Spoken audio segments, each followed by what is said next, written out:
Jack Reacher, a former U.S. Army military policeman, visits a small and peaceful town, Margrave, and immediately gets arrested on suspicion of murder. Along with around $220 and an old World War II medal, he doesn't have much else on him. Chief Detective Finley and Roscoe Conklin start their investigation and visit a man named Paul Hubble, who acts suspiciously and instantly takes the blame for the murder. Although he obviously didn't do anything, they arrest him too. Reacher and Hubble are sent to jail, where Reacher immediately proves himself as a tough guy, refusing to go through a full inspection. He warns Hubble that he's going to need his strength and protects him when other prisoners go at him and take away his glasses. He beats up the local mob boss and lets them know that they should not mess with him anymore. Hubble admits he's been forced to take the blame for this crime. The people responsible have an illegal financial scheme, and they threaten to kill Hubble to make him do whatever they said. In jail, a group of prisoners attack Reacher and Hubble, but Jack is a very hard nut to crack. He realizes that their attack wasn't an accident, but just following someone's order. It seems the prison guard, Spivey, set them up that night. The men who initiated the bathroom brawl were given clear instructions to do so. Thanks to Roscoe, the guys are free to go in the morning. Roscoe takes Reacher for a little shopping to get him some new clothes, which is a rather difficult task, since he has a very impressive body, and barely finds a shirt that can fit his muscular chest. Reacher digs into the town's history and finds out about a man named Kleiner, who moved there 5 years ago, set up his huge company, and poured money into Margrave. His son KJ quickly finds Reacher and warns him to watch his back. Finley takes Jack to the morgue, and Reacher discovers that the victim is his own brother Joe. He decides to stay in Margrave, work with the police, and use his unique strength and intellect to find the real killers. Reacher and Roscoe arrive at Hubble's house, but his wife Charlie tells them she doesn't know where Paul is. Reacher checks out some of Hubble's stuff and realizes that Paul was the target in prison, with those giving the instructions using his glasses as a sign.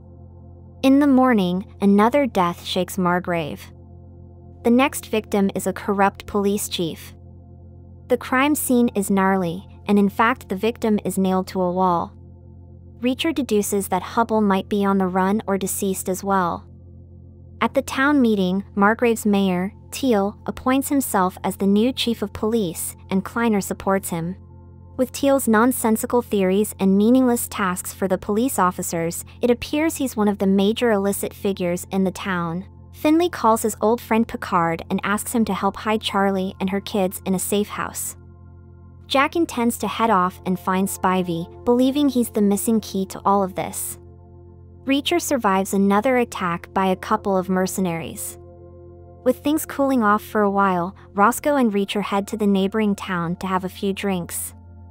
After dancing a little, they discover the road is being flooded from the rain that's started to lash down. Reacher decides to spend the night with Roscoe in a motel. When they return to Roscoe's place the next morning, they notice that someone has broken into her house and left a threatening message. Roscoe is angry and determined to get revenge herself, as she is not just some weak and helpless girl who needs rescue.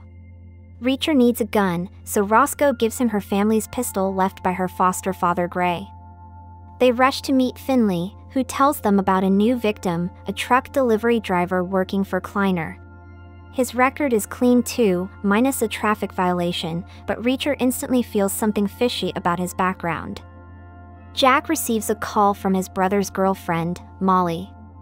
She tells him that Joe was actually the director of the Office of Investigations, and he was in charge of a significant anti-counterfeiting department. In Margrave, he was investigating a case connected with South America. No one else knew about this, except Molly though, who was close with him. Molly promises Reacher to deliver all the documents on that case. Finley manages to track down Spivey's home address and shows up to talk. After breaking in, it seems no one is there. The place is a mess, but Finley notices the phone on the bedside table, with numerous calls to Kleiner. However, cops soon break in and beat him down, believing Finley to be a robber. Jack feels that Kleiner is the mastermind behind this chain of deaths. However, Kleiner claims he has nothing to do with the murders and takes offense to Finley and Reacher's questioning.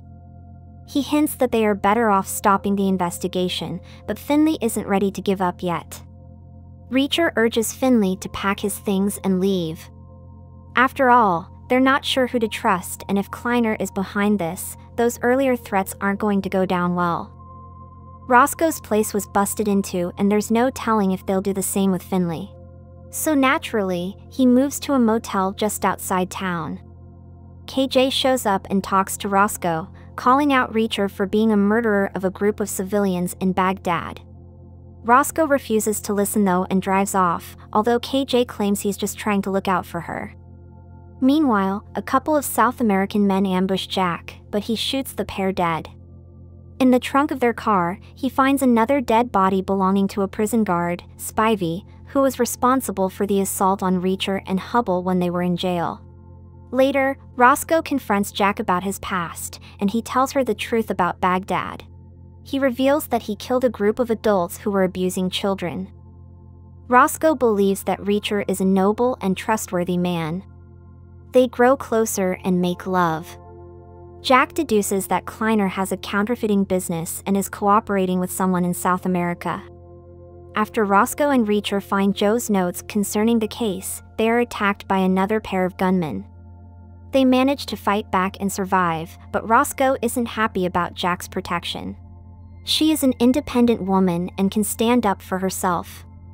When they head off together, Finley calls with bad news. He starts suspecting that Picard is somehow involved in the case, compromising the whole operation. Could he be the one responsible for blindsiding them? Together with Finley, they review Joe's notes and find some important clues for the case. He never wrote anything by mistake, and the numbers from the note appear to be extra leads that could be linked to the animal feed. Reacher calls Frances Neagley, his friend from the past, and asks for her assistance. Molly arrives with the files Jack needs, but someone kills her and steals the files before Reacher finds her. Reacher, Finley, and Roscoe leave the train station empty-handed. Unfortunately, they have to leave Molly bleeding out after phoning the cops. After all, they can't be held responsible for this. To add fuel to the fire, KJ writes an offensive word on Roscoe's car, and Jack heads to a diner to punish him for what he did. After some exchanged heated words, KJ receives several punches to the face for his troubles. Kleiner intervenes and stops their fight. At least, Kleiner isn't going to press charges. In doing so, that would bring attention to his own business, and he can't have that. Teal isn't pleased with Roscoe and Finley delving into the situation and fires Roscoe. Reacher suggests that she search for some clues in her father's belongings. Consequently, they locate a wealth of materials on Kleiner and his illegal business. It turns out that Gray's death wasn't a suicide after all. Roscoe conducts some research and discovers that he was killed by Teal. At the coroner's, she searches through her foster dad's files and brings up the pictures of his head, and specifically the injury. He was struck with a blunt object, which looks like Teal's cane. Roscoe shows up at the station and immediately smashes Teal in the face several times. Finley is livid and forces her out the building. She needs to keep a low profile for a while, so she takes over looking after Charlie and the kids at Picard's place. Neagley arrives in town and joins Reacher in his investigation. Together, they fall into a trap when they agree to cooperate with one of the corrupt officers, who tries to kill them. While they fight for their lives, Finley breaks into Kleiner's office and finds him dead. Reacher and Finley decide to spy on Kleiner's farm and observe his nephew preparing for another illegal delivery. The safe house is compromised, so Roscoe has to protect Charlie and her daughters. Later, Charlie confesses to Roscoe that she knew about Hubble's involvement in Kleiner's illegal business. Kleiner threatened him to force him to work in his financial scheme. Reacher calls Professor Castillo, who has been collaborating with Joe on the counterfeiting case. The hitmen are already after her, so Jack promises to help her stay alive. Thanks to her, he deduces that Kleiner was producing the fake money in Margrave and then shipping it out to Venezuela to one of his major clients. After meeting with Castillo, Reacher is ambushed once again. A double murder occurs in Margrave. someone kills Hubbell's relatives, and it appears that this person was torturing the couple to obtain information about Hubbell. Reacher breaks into Hubbell's house when a group led by Kleiner's nephew shows up to kill him. After a tense altercation, Jack defeats all of them. He also realizes that Kleiner used animal feed to create fake money. Reacher continues his search and finds himself in a trap with KJ, Teal, and Picard all pointing guns at Finley. It's revealed that KJ was actually the one pulling the strings. He even killed his own father to run his business and keep working with South Americans. KJ is also responsible for killing Molly and for the death of Joe too. Now, KJ, Teal, and Picard hold Roscoe, Charlie, and her kids hostage, and KJ threatens to kill them unless Hubbell is brought back to him. With Picard ordered to watch Reacher's every move, KJ instructs him to locate Hubbell, but Jack outsmarts Picard and finds Paul himself. Together, they rescue Finley. Neagley joins the trio, and they devise a plan to liberate the kids, Charlie, and Roscoe from Kleiner's warehouse. They grab as many guns and as much ammo as they possibly can and start the operation. Their plan begins with starting a fire to distract all the goons inside.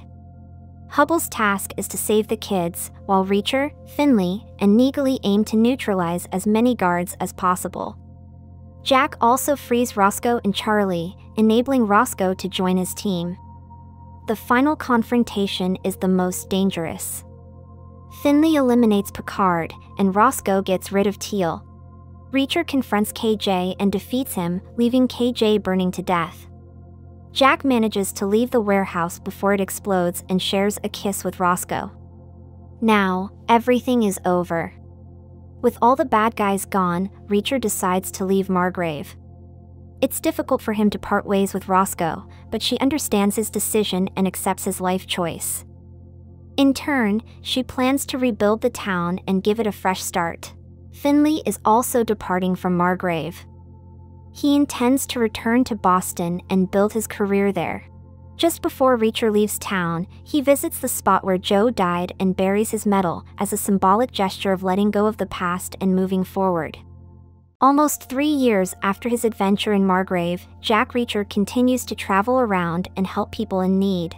All of a sudden, he receives a secret message from his friend Francis Neagley, a former member of the 110th Special Investigations Unit, which Reacher led. She informs him that one of their team members, Calvin Franz, has been murdered, and Reacher needs to come to New York. Without hesitation, Jack heads there to investigate the case. During his journey, Reacher recalls all the members of the unit: Carla Dixon, Tony Swan, Stan Lowry, Jorge Sanchez, Manuel Orozco, David O'Donnell, Calvin Franz, and Francis Neagley. When Jack meets Neagley, she shows him the files on Franz's murder. He went missing about a week ago and was then tortured and thrown from a helicopter. Francis tried calling other members of their team but couldn't get through. Jack suggests they go see Franz's widow Angela and his son Mikey. He quickly notices a black car parked nearby and a bald man spying on them. There's also another suspicious man, Trevor Seropian, watching them. Francis and Jack call David O'Donnell and leave a voicemail asking him to call them back. From Angela, they find out that Franz was a private investigator, and before his death, their house was ransacked. She also gives them the keys from his office to search for any other clues. Trevor keeps an eye on them and reports everything to his boss, Shane Langston. Reacher and Neagley visit Franz's office and find it looted. They realize Calvin may have hidden something important in a safe deposit box at the United States Post Office, so they go there and find his flash drive. Reacher decides that he needs a gun, goes to some slums, and robs a drug dealer. Meanwhile, an unknown man arrives at Los Angeles Airport, pursuing his mysterious goals and killing everyone in his way. Jack and Francis return to their motel, find their room ransacked as well, and meet David, who came to help. They gain access to Calvin's flash drive and find some documents and a list of names. They need more manpower for the investigation and decide to track down Swan. David, Francis, and Jack find his house and deduce that Swan is probably dead. Reacher realizes that someone is obsessed with the idea of killing all the special investigators from their team. To warn the others, they try calling Sanchez and Orozco, but they don't answer. Later, Reacher once again spots the black car outside Franz's widow's house and beats up the bald man, who turns out to be New York Police Department cop, Guy Russo. He is also investigating Franz's murder, so in order to evade trouble, Reacher and his team decide to get out of town and head to Atlantic City to look for Sanchez and Orozco. They bump into Carla Dixon, who joins the group. A long time ago, Reacher and Dixon had feelings for each other, but nothing happened between them as it was not appropriate since they worked together. Langston assigns Seropian with the task of going to Atlantic City and killing Jack and his team. The group checks out Sanchez and Orozco's office, and it's a mess. Jack finds a picture of Sanchez and a woman at the Lucky Lounge bar, and they head there to get some clues. At first, the bar's staff doesn't trust Reacher, and they start a fight. The woman from the picture tries to escape but gets caught. As soon as the misunderstanding is cleared, the woman confesses to being Sanchez's girlfriend. She reveals that Franz was working with Sanchez and Orozco, with Swan also involved. The last time she saw them, she overheard Sanchez saying something about $650 and $100K each. Reacher's team decides to stay at the casino where Sanchez and Orozco provided freelance security. The casino director greets them and promises to provide all the help they need. In the evening, Seropian and his goons attack Jack and Carla. Reacher and Dixon quickly kill them and search for hints in their car. Jack uses Seropian's phone and talks to Langston for the first time. When they return to the hotel, Reacher and Dixon end up kissing and having sex. Somewhere in Colorado, the unknown killer, who goes by many different names with the initials AM, acquires a truck with 650 pieces of something in it. The next morning, Reacher finds out that Sanchez and Orozco are already dead. Well, Jack obviously needs more guns for the upcoming fight. Guy Russo finds them and arrests Reacher, who assigns Neagley and Dixon to check out the New Age Technologies company, which is clearly connected to the case. There, someone gives them Seropian's address. Reacher and Russo have to overcome their differences and work together.